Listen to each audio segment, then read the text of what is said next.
government. Koro kwayo margi kama samoro Justice Murema ne lose ahinya ne ginyalo tiyo godo kaka achiel kuom thuoke madito mag lemo margi duto te mar tero ng'ur margi e doho mar appeal. Yes, of course, which adek maneno ka ginyalo chomo go Court of Appeal motegna ahinya na achiel kuom gen wach committee no. Kage yudo ni court kosetimo finding to dhi e gimiluongo ni holding. Kosetimo finding, holding neno should be based on the finding.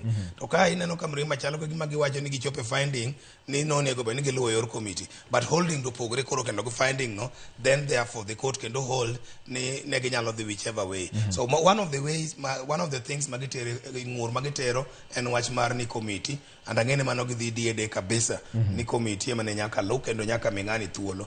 Mar ariyo ma court oyire kodgi en wach mar ni Senate ne violate ratiro mar fair trial, and that's very very super fundamental.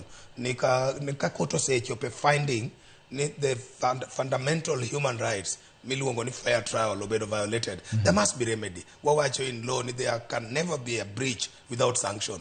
Ka isewacho there was a breach, then there must be sanction must follow. Koro kenyal timo gimineno ka my learned senior jenda wacho ni 50 million and pesa matin wanyalo kutachulo sana. Kata sana nyalo miya. So it means ni therefore onge sanction. Sanction en ng'amo break the law nyaka winj lit. Moko chako dwar nuoyo gino kendo. To ka en pesa matin, to mano ng'ano nyalo timo kata gino kiny ni kindiki. Kech ong'e ni kamano timore, bro wach ni 50 million to pesa ne 10 peswa, to gikawo to gichulo to gik moko dhi nyime. We will not have a society, we will not have a nation kamano timore. So that is the second thing. The third thing, and the issue mar ni ne onge procedure makare mar thicho oko jalup ker. Mamano court bendo yire kodgi, but court kose yire kodgi to ringo wacho ni parliament mondo enact that procedure. So those three grounds ang'ene gi bro dhige Court of Appeal motegno.